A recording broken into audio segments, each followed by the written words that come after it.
haven't been by yet.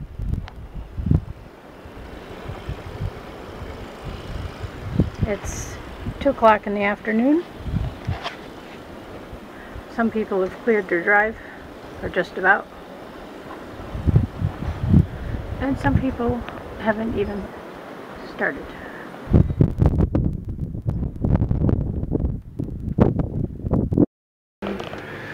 So we asked our plow guy if he was going to come out today.